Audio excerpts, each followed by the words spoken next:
अस्सलाम वालेकुम everyone, this is Sneha पर होप सो आप सब लोग ठीक होंगे। मेरी वीडियोस आपको पसंद आ रही होंगी। आज ही हम लोग पढ़ रहे हैं साइकोलॉजी 101 का लेसन नंबर 20 का पार्ट बी। 20 का पार्ट ए में हम लोग हाई ऑर्डर कंडीशनिंग तक पढ़ चुके थे। अब हम हाई ऑर्डर कंडीशनिंग ही से स्टार्ट करते हैं दोबारा से। A process when an already condition stimulus. अच्छा, ये एक ऐसा प्रोसेस है जिसमें कहा यह जाता है कि जो कंडीशन स्टिमुलस होता है वो जाकर अवोक करता है न्यूट्रल स्टिमुलस को। अब न्यूट्रल स्टिमुलस को अवोक कैसे करता है? वो बार बार जाकर उसके साथ पेयर बनाएगा ताकि वो अवोक हो। और वो जब न्यूट्रल स्टिमुलस अवोक होता है तो वो वही रिस्पॉन्स प्रोड्यूस करता है जो कि वो ओरिजिनल स्टिमुलस कर रहा होता है। अब आप कंसिडर करें एक ऐसा बच्चा, उस केस को जैसे कि हमने ऊपर पढ़ा था कि consider the case of a child who is scared of the neighbours dog alone that bark every time of the child pass by and not all dogs। अब यहाँ कहा यह गया था कि देखें उस बच्चे को, देखें जो हमसाए कुत्ते से डरता है। जब भी वो वहां से गुजरता है बच्चा, वो कुत्ता उस पर भौंकता है। पर यहाँ ये भी कहा गया कि सारे कुत्ते नहीं भौंकते। बट जैसे ही हमने देखा कि न्यूट्रल स्टिमुलस अवोक हुआ तो उसने ऐसे किया कि जो बच्चा एक हमसाए के कुत्ते से डरता था, आहिस्ता आहिस्ता उस न्यूट्रल स्टिमुलस की वजह से वो बाकी कुत्तों से भी डरने लगा। और एक वक्त ऐसा आया कि वो कुत्तों का नाम सुनकर भी उसे स्क्रीमिंग स्टार्ट हो गई।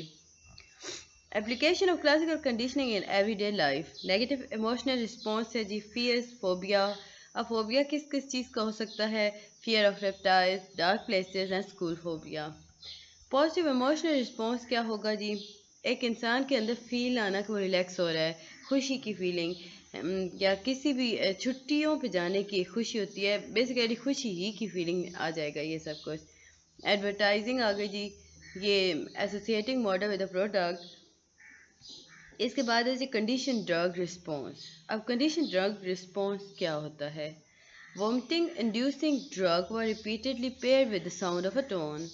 Eventually, the mere sound of the tone, that tone could produce the same vomiting response. Consider the children who vomit at the name of cough syrup or faint at the name of a clinic। यहाँ ये वही बात दोबारा दोहराई गई higher order conditioning वाली के condition drug response. अगर हम बात करते हैं वॉमिटिंग को इंड्यूस करने के लिए जो ड्रग्स ली जाती है उसकी, तो हम देखेंगे जब इंसान को वॉमिटिंग होती है तो वो उसके पेयर ऑफ साउंड बाहर आती है, यानी एक टोन होती है। आहिस्ता आहिस्ता ऐसे होता है कि कोई इंसान उस आवाज़ को सुनता है तो उसे भी वॉमिटिंग स्टार्ट हो जाती है। यहाँ एग्जाम्पल दी गई कि आप उस बच्चे को कंसिडर करें जिसके सामने कफ सिरप को नाम लिया भी जाता तो भी वो वॉमिट कर देता था। या आप उस बच्चे का सोचे जो क्लिनिक का नाम लेने से बेहोश हो जाता है। Smoking coffee and T. अब यहाँ कहा गया कि जो लोग होते हैं एडिक्टेड, यानी कि वो कैफीन और निकोटीन के एडिक्टेड होते हैं, उन्हें जब भी उनके सामने नाम लिया जाएगा ना, भी आपके लिए कॉफ़ी बन रही है या टी बन रही है, तो उन लोगों के अंदर एक वो रिलैक्स होना शुरू हो जाएंगे, उन्हें खुशी महसूस होना शुरू हो जाएगी। People who are addicted to caffeine and nicotine start feeling relaxed and stimulated even before the intake। अब ओवर ईटिंग क्या होता है? ये आपके 3 मार्क्स का क्वेश्चन था पिछले पेपर में। गाइस, आगे बढ़ने से पहले मेरे चैनल को लाइक और सब्सक्राइब जरूर कर दीजिएगा। वीडियो पसंद आती है तो कमेंट भी कीजिएगा। Most obese people start feeling hungry at the sight of restaurant और at the smell of a food. बहुत सारे ऐसे लोग होते हैं जो रेस्टोरेंट के बारे में सोचे भी या खाने की उनकी खुशबू भी आए तो उन्हें बहुत ज़्यादा भूख लगना शुरू हो जाती है। Classical conditioning and immune system. Studies on a rat have shown that neutral stimulus like scaran sweetened butter, when repeatedly paired with the immunosuppressant drug, started eliciting the same response. The very taste of scaran had the same effect on immune system। अब ये सारा कुछ इसी तरह चल रहा है कि जब स्टडी की गई थी रैट्स पर, याद रखिएगा कि इस पर स्टडी की गई थी क्लासिकल कंडीशनिंग और इम्यून सिस्टम है, तो रैट्स पर की गई थी। देखा गया था कि उनका जो न्यूट्रल स्टिमुलस था ना, वो उसने वाटर प्रोड्यूस करना स्टार्ट किया। उसने जब पे किया अमीनो सप्रेसेंट ड्रग्स के साथ, तो उसने फ़ौरन से एलिसिटिंग प्रोड्यूस की इन द रिस्पॉन्स। ये जो टेस्ट था ना, ये स्कैरन सा, और उस ड्रग्स का या कह लें कि एक स्टिमुलस का नाम था। तो उसने वही इफेक्ट प्रोड्यूस किया जो इम्यून सिस्टम करता है, वही फंक्शन रखा। अब इसका फंक्शनिंग देख लेते हैं जी। Object associated with the state of low immunity में lead to low immunity state in the future. कहा ये क्या, जिसकी इम्यून सिस्टम कम होगी आहिस्ता आहिस्ता फ्यूचर में भी इसकी इम्यून सिस्टम कम ही नज़र आएगी। Classical conditioning and school psychology, अब ये इतना इम्पोर्टेंट नहीं था, फिर भी हम देख लेते हैं। An overly strict school atmosphere में लीड टू स्कूल फोबिया और टेस्ट फियर। अब कहा यह गया कि जो स्कूल में बहुत ज़्यादा स्ट्रिक्ट माहौल होता है तो बच्चों के अंदर फोबियाज और फियर पैदा कर देता है। ये तो जी लेसन नंबर 20। होप्स आपको पसंद आया होगा। काइंडली मेरे चैनल को लाइक और सब्सक्राइब जरूर कीजिएगा। अब चलते हैं 21 की तरफ, ऑपरेंट कंडीशनिंग। अब ऑपरेंट कंडीशनिंग में होता क्या है? ये type of learning in which voluntary response become stronger और weaker depending on its positive और नेगेटिव कॉन्सिक्वेंसेज। कहा यह गया कि लर्निंग की एक टाइप है जिसमें ये लर्निंग की एक ऐसी टाइप है जिसमें अगर कहा जाए कि वॉलंटरी रिस्पॉन्स होता है वो काफ़ी ज़्यादा मजबूत हो जाता है और वीक भी हो सकता है। अब ये वीक और मजबूत कैसे होता है? ये रिस्पॉन्सेस के ऊपर होता है, यानी कि कॉन्सिक्वेंसेस के ऊपर होता है। या तो पॉजिटिव कॉन्सिक्वेंसेस होंगे या नेगेटिव कॉन्सिक्वेंसेस होंगे। The organism play an active role and operates on environment to produce the desire outcome. अब जो ऑर्गेनिज्म है वो एक्टिव रोल प्रोड्यूस करता है, प्ले करता है, ऑपरेट्स करता है एनवायरनमेंट के ऊपर ताकि वो अपना डिज़ायर आउटकम हासिल कर सके। ऑपरेंट कंडीशनिंग बेसिकली क्या है? Operating conditioning form an association between behavior and consequences. Behaviour और कॉन्सिक्वेंसेस के दरमियान जो एसोसिएशन प्रोड्यूस होती है उसे ऑपरेटिंग कंडीशनिंग कहा जाता है। ओके गाइस, आप लोग कह रहे थे मैं पढ़ के बताती हूँ। देखिए पढ़ के मैंने आपको बताना है और कहाँ से बताऊँ। कॉन्सिक्वेंसेस हैव टू इमीडिएट और clearly like to the behaviour. अब ये जो कॉन्सिक्वेंसेस होते हैं, हमने बात की कि ये एसोसिएशन बिटवीन बिहेवियर और कॉन्सिक्वेंसेस। अब ये कॉन्सिक्वेंसेस होते क्या हैं? देखिए इमीडिएट होते हैं और क्लियरली लिंक होते हैं बिहेवियर के साथ। अगर हम वर्बल बात करें, with verbal humans we can explain the connection between the consequences and the behaviour even if they are separated in time. अगर एग्जाम्पल की हम देख लेते हैं जिसके example, you might tell your friend that you will buy dinner for them since they help you move, और parent might explain the child can't go to summer camp because of her bad grades. With very young children, humans who don't have verbal skills, animals, you can't explain the connection between the consequences and the behavior. अच्छा, इसमें आप लोगों के पास काफ़ी important था, जो काफ़ी ज़्यादा इम्पोर्टेंट था ना, वो ये था समटाइम्स, या यूँ कह लें कि 4 पॉसिबल कॉन्सिक्वेंसेस कौन कौन से हैं। कि आपसे एमसीक्यूज़ में भी आ सकता है, इसके फ़र्क को याद रखिएगा। समथिंग गुड कैन स्टार्ट और प्रेजेंटेड। कुछ अच्छा शुरू किया जा सकता है या प्रेजेंट किया जा सकता है, तो उसके अंदर हमारे पास क्या आ जाएगा? पॉजिटिव रीइंफोर्समेंट, यानी कि बिहेवियर इंक्रीज हो रहा है। कुछ अच्छा शुरू किया गया या प्रेजेंट किया गया तो हमारे पास ये बिहेवियर इंक्रीज हुआ, तो ये पॉजिटिव रीइंफोर्समेंट आ गया। R plus something good can end और बी टेकन अवे। कुछ शुरू तो किसी चीज़ का अख्तिताम तो अच्छा हुआ बट वो चला गया आपके पास से, तो ये क्या हुआ? ये बिहेवियर डिक्रीज हुआ। इसमें क्या होता है जी? बिहेवियर डिक्रीज होता है। Negative punishment, P negative. R plus यानी रीइंफोर्समेंट पॉजिटिव होता है बट हम पी माइनस कर देते हैं, P negative. Something bad can start और बी प्रेजेंटेड। कुछ बुरा स्टार्ट किया, शुरुआत में बुरा हो गया और उसे प्रेजेंट कर दिया गया, तो इसमें भी डिक्रीज होगा बिहेवियर, बट यहाँ रखेंगे पॉजिटिव पनिशमेंट है। थोड़ा सा इसमें ये डिफरेंस है। कुछ अच्छा स्टार्ट किया बट नहीं, कुछ बुरा स्टार्ट किया, शुरू में हमने देखा कुछ अच्छा स्टार्ट किया, उसे प्रेजेंट किया, बिहेवियर इंक्रीज हुआ, आर प्लस हो गया, यानी कि रीइंफोर्समेंट पॉजिटिव हो गई। बट कुछ बुरा स्टार्ट हुआ और फिर भी प्रेजेंट कर दिया गया, इससे हुआ तो ये कि बिहेवियर डिक्रीज हो गया बट ये पॉजिटिव पनिशमेंट आ गई। किसी चीज़ का इख्तिताम बुरा हुआ और आपसे दूर ले गए, दूर चला गया वो चीज़, तो इसमें बिहेवियर इंक्रीज होता है। याद रखिए, इसमें बिहेवियर इंक्रीज होता है। नेगेटिव रीइंफोर्समेंट होती है। ये 4 पॉइंट्स हैं, ये आपको आने चाहिए, ये अलग से समझ लीजिए। अब आ जाते हैं जी थेरनडार्क लॉ ऑफ इफेक्ट्स। अब थेरनडार्क ने एक लॉ दिया, अब उसका मतलब क्या था, उसमें हुआ क्या। Any response leading to an outcome that is satisfying for the organism is likely to be repeated. A response leading to an outcome that is not satisfying is not likely to be repeated. कहा यह गया कि हर वो response जिससे organism को satisfactory होती है वो चाहता है कि उसे बार बार रिपीट करे।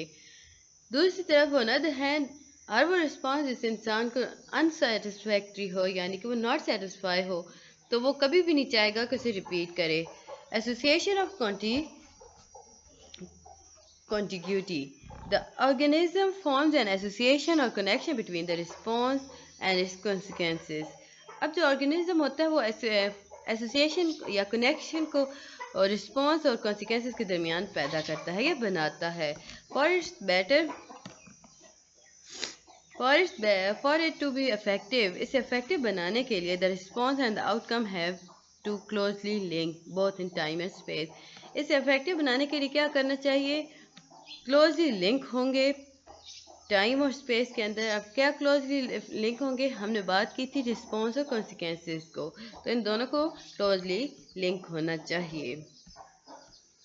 अब थेरनडार्क ने कहा था ना, थ्योरी तो दे दी, अप्रोच बता दी, अब उस थेरनडार्क की क्रिटिसिज्म भी हुआ। अब क्या कहा गया, it was not clear about what exactly satisfying mean.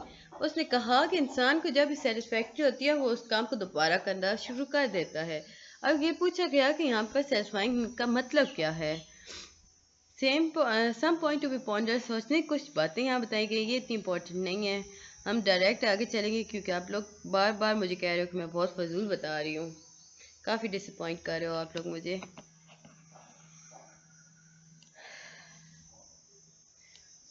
बुरहास Frederick Skinner, ये ऑपरेंट कंडीशनिंग में हमारे पास आ गया जी बुरहास फ्रेडरिक स्किनर। 1904 से 1990 तक थे, ये अमेरिकन साइकोलॉजिस्ट थे और फाउंडर ऑफ ऑपरेंट कंडीशनिंग है। ऑपरेंट कंडीशनिंग के फाउंडर कौन हैं, बुरहास फ्रेडरिक स्किनर, BF स्किनर। ये 2 मिनट, अमेरिकन साइकोलॉजिस्ट थे, ऑपरेंट कंडीशनिंग थे, इनकी थ्योरी थी, this theory is somewhat similar to Thorndike but it was actually Watson who impressed him. इन्होंने जब थ्योरी दी थी तो ये कुछ थॉर्नडाइक से मुतासिर थे, बट हकीकत में ये जे वाटसन से इम्प्रेस थे। अब इसमें दिखाया कि कैसे कंडीशनिंग स्टार्ट की, या एक्सपेरिमेंट कैसे इन्होंने स्टार्ट किया, प्रोसीजर बताया। इन्होंने एक स्पेशल अपरेटस यूज़ किया जिसका नाम स्किनर बॉक्स था। आपके पास कुछ है, what is Skinner box? Skinner box is special apparatus usually known as Skinner box, या यूँ कह लें कि special apparatus used for the experiment is called Skinner box. Laboratory animal learn to press a lever. अच्छा, अब यहाँ पे उस apparatus में ना बटन्स प्रेस किए डाले गए, या apparatus के अंदर बटन्स रखे गए। अब जो लेबॉर्ट्री में एनिमल्स रखे गए थे जिन पर रिसर्च की जाना था, उन्हें कहा गया था कि वो बटन प्रेस करेंगे ना, लीवर को प्रेस करेंगे ना, तो उन्हें फूड मिलेगा। एनवायरमेंटल कंट्रोल थी, यानी एनवायरमेंट कंट्रोल थी, एनिमल्स ऑपरेट कर रहे थे in this environment and result of its behaviour it may be rewarded और पनिश, फूड इज रिवॉर्ड। अब उसमें होता ये था कि जब तक उसको लिवर को प्रेस नहीं किया जाता था, खींचा नहीं जाता था, तब तक उन्हें खाना नहीं मिलता था। अब जब खाना नहीं मिलेगा तो वो पनिशमेंट होगी, खाना मिलेगा तो उन्हें रिवॉर्ड मिलेगा, और रिवॉर्ड में क्या है जी, food. The consequences determine if the response will repeated और नॉट। अब यहाँ ये कहा गया कि कॉन्सिक्वेंसेज थे ना, मतलब रिवॉर्ड और पनिशमेंट के बाद पता चलता था उन एनिमल्स को कि वो आया उन्होंने इस रिस्पॉन्स को रिपीट करना है या नहीं। बिहेवियर था जी, पॉजिटिव कॉन्सिक्वेंसेज थे, नेगेटिव कॉन्सिक्वेंसेज थे, नो कॉन्सिक्वेंसेज थे। कुछ हुआ ये कि कुछ एनिमल्स तो ऐसे थे जिन्होंने फ़ौरन से, रुके आगे है इधर, हाँ आगे था इसका, बट मैं आपको यहीं से बता देती हूँ, आपका ये इशू भी ख़त्म हो जाएगा कि मैं पढ़ के आपको बताती हूँ। अजीब बात है, वैसे काफ़ी डिसअपॉइंट किया आप लोगों ने मुझे। बिहेवियर के बारे में है जी, बिहेवियर में इस तरह हुआ कि जब वो लिवर प्रेस करते थे तो पॉजिटिव कॉन्सिक्वेंसेज आता था, यानी कि अच्छा खाना मिलता था। नेगेटिव कॉन्सिक्वेंसेज वो जब उसे गलत बटन को प्रेस करते थे, यानी गलत लिवर को पकड़ते थे, या वो कोशिश नहीं कर रहे थे, मतलब गलत जाते थे, तो वो नेगेटिव था। तो उसने नेगेटिव रिस्पॉन्स है। कुछ ऐसे थे बिल्कुल डम, उन्होंने कोई काम नहीं किया, वरना उठ के लेवर को प्रेस किया, करने की जहमत तक न की, तो इसका मतलब हुआ कि कोई कॉन्सिक्वेंसेस आ ही नहीं। इसके बाद इसमें इम्पोर्टेंट इतना कुछ भी नहीं था। अच्छा, आपको पता होना चाहिए, ये थोड़ा सा इसमें इम्पोर्टेंट आ गया है। जब भी आपसे पूछा जाएगा ना कि पॉजिटिव रीइंफोर्समेंट के नतीजे में क्या होता है, तो आप बताएंगे कि रिस्पॉन्स विल बी रिपीटेड, और नेगेटिव में क्या होगा, response will not be repeated. देखिए नेगेटिव में आ गया, यहाँ पे विल नॉट बी रिपीटेड था, ये विल बी दोबारा इन्होंने कर दिया। और उसके बाद पनिशमेंट में भी reward response will not be repeated. No reinforcement में हुआ क्या, इसमें भी रिस्पॉन्स दोबारा नहीं किया गया, ये इतना ज़्यादा नहीं था। अच्छा, यहाँ पे आपके लिए इम्पोर्टेंट था शेड्यूल ऑफ रीइंफोर्समेंट। अब शेड्यूल क्या थे, कॉन्टीन्यूस और पार्शियल। अब कॉन्टीन्यूस शेड्यूल क्या होता है, वो रीइंफोर्समेंट बिहेवियर जो हर टाइम रिपीट हो, और पार्शियल में होता है कभी कभी हो जाता है, मतलब वो जो लग गया तुक्का ना लगा तो नहीं, लग गया तीन ना लगा तुक्का, इस हिसाब से था कि पार्शियल में ऐसे होता था कि कभी रीइंफोर्स्ड हो जाते थे but not and every time. अब ये यहाँ पे डायग्राम देख लेते हैं जी। डायग्राम्स आपकी आती हैं, इस गौर से देखा करें। फिक्स्ड रेशियो होती है, variable ratio, variable interval, fixed interval. Partial schedule of reinforcement considering the frequency और नंबर ऑफ रिस्पॉन्सेज। अब फिक्स्ड रेशियो शेड्यूल, अब ये कितने दिन का होता है, ये क्या चीज़ है।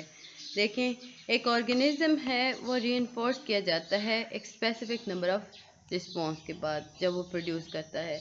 अब अगर हम फॉर एग्जांपल देखें, आफ्टर 7 डेज जो सैलरी मिलती है, ये फिक्स्ड रेशियो है, यानी कि ये एक तयशुदा रेशो थी। अब वेरिएबल रेशियोज क्या होती हैं, the organism is reinforced after varying number of responses made, not a fixed ratio. अब ऑफिस के अगर एग्जांपल लें तो एकदम सरप्राइज बोनस जो मिलता है, यानी कि वो इनाम जिसकी इंसान ने तवक्को ना की हो, उसे वेरिएबल रेशियो शेड्यूल कहा जाता है। अब फिक्स्ड इंटरवल शेड्यूल बेसिकली होते क्या हैं, the organism is reinforced after pre fixed time interval giving student a candy every 2 days. Fix में देखें, याद रखें, पक्का, यानी कि एक लाजिम शुदा बात। अब फिक्स इंटरवल शेड्यूल क्या हो गया, किसी भी इंसान को रीइंफोर्स किया जाए एक फिक्स टाइम इंटरवल के बाद, यानी कि यहाँ पे टाइम यूज़ किया गया। तो कहा यह गया कि एग्जांपल ये दी गई कि बच्चों को पता होता है कि हर दूसरे दिन उन्हें कैंडी, 2 दिनों बाद उन्हें कैंडी मिलेगी। Variable interval schedule, the organism is reinforced after around an average time. ये देखिए जी, instead of fix one at times giving 2 candies. ये वही बात जिस तरह हमने कहा कि सरप्राइज बोनस वाले हिसाब से हो गया, यानी कि इंसानों को दिया गया, एकदम से उसे रिस्पॉन्स दे दिया गया, या यूँ कह लें कि सरप्राइज मिला, एक कैंडी की बजाय 2 कैंडीज मिल गई। याद रखिएगा, इमीडिएट और appreciate reinforcement is essential for learning, ये बहुत ज़रूरी होती हैं लर्निंग के लिए। The most effective schedule of reinforcement is the variable interval schedule. अब shaping किस में आ गई, successive approximation of a required desired response are reinforced until the response is fully learned. In the beginning, each and every success is reinforced with a reward, no matter how small the success. अब इसमें बताया गया कि देखें, जो success approximation है वो required होती है या डिज़ायर्ड होती है ताकि रिस्पॉन्स को दोबारा से किया जा सके। अब शुरुआत में होता है ऐसा कि छोटी से छोटी सक्सेस पर भी आप उसे रिवॉर्ड देते हैं। Once the desired response is learn, the reinforcement immediately follow it every time it happen. जब ऐसी रिस्पॉन्स शुरू हुआ, आपने उसे रिवॉर्ड दिया, तो ऐसे हुआ कि जो जिस पर आप एक्सपेरिमेंट कर रहे थे या जिसे बता रहे थे, वो बार बार उसी अटेम्प्ट करेगा क्योंकि उसे रिस्पॉन्स मिल रहा है। इसके बाद इसमें इतना इम्पोर्टेंट नहीं था कुछ। काइंडली करें मुझे बता दिया करें क्या चीज़ आपके नज़दीक इम्पोर्टेंट है, क्योंकि आप लोग फिर कहते हैं जी हमारे नज़दीक ये इम्पोर्टेंट है और आपने उसे छोड़ दिया। मुझे तो ये नहीं समझ आई क्यों। कल के आपके कमेंट्स ने मुझे बहुत डिसअपॉइंट किया, to be very honest. Stages in shaping, acquisition, extinction. अब एक्विजिशन होता क्या है? इनिशली अगर हम बात करते हैं response of rate following reinforcement may be slow, but one stage it is increased to the maximum acquisition। शुरुआत में जब हम रिस्पॉन्स रेट के बारे में बात करते हैं तो वो कम होता है, बट आगे चल के हमें पता चलता है कि इंक्रीज हो गया टू द मैक्सिमम। इस एक्विजिशन कहा जाता है। एक्सटिंक्शन, अगर कोई रेनफोर्समेंट विद हेल्ड है रिस्पॉन्स रेट डिक्रीज हो जाएगा और in the end of the day या in the end of experience कोई रिस्पॉन्स नहीं मिलेगा।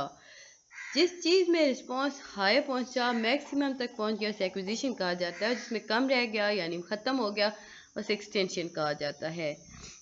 Shaping can be use for, ये इतना ज़्यादा नहीं था, behaviour modification, a theoretic intervention strategy used for modifying behavior in such a manner that the frequency of desired behavior is increased up to the optimal level and the frequency undesired brought to the down to the minimum। इसमें कहा यह गया कि behaviour modification basically में इसमें या तो acquisition तक इंसान पहुंच जाता है या एक्सटेंशन तक पहुंच जाता है। बहुत सिंपल था। इसके बाद जी इसमें ये क्वेश्चन इंपॉर्टेंट है जी, who is operant conditioning most effective with animal, mentally handicapped children. Application of parent conditioning real life में आप बता सकते हैं child rearing, classroom management, teaching of skill, animal taming. इसके बाद शेपिंग प्रोसीजर्स और special help in a classroom setting. Okay जी, इसके बाद हम कह सकते हैं इम्पोर्टेंट जिसे वो ये है, how do many youngsters start taking drugs. पूछा ये गया कि जो यंगस्टर्स होते हैं वो ड्रग्स लेना क्यों शुरू कर देते हैं। अपेरेंट कंडीशनिंग प्रिंसिपल ऑपरेट है टू। अब यहाँ पर भी अपेरेंट कंडीशनिंग प्रिंसिपल लगता है। With positively addicted behaviour can be the free of और द सब्सिक्वेंस इफेक्ट। अब कहा गया कि जो जवान होते हैं उन्हें रिकवर कैसे कराया जा सके, तो उन्हें फ्री ऑफर दी जा सकती हैं। सब्सिक्वेंट इफेक्ट्स यानी कि उन्हें एडिक्ट को हटाया कैसे जा सकता है। वेट रिडक्शन प्रोग्राम में कॉन्ट्रैक्ट्स होते हैं allowing one self to eat favourable. बाकी इसमें इतना इम्पोर्टेंट कुछ नहीं था। ये था जी लेक्चर नंबर 21। होप्स आपको समझ आया होगा। जो चीज़ समझ नहीं आई वो मुझसे पूछ लीजिएगा। मेरे चैनल को लाइक और सब्सक्राइब जरूर कीजिएगा, पूरा देखिएगा। मिलते हैं जी नेक्स्ट वीडियो में, तब तक के लिए अल्लाह हाफिज़।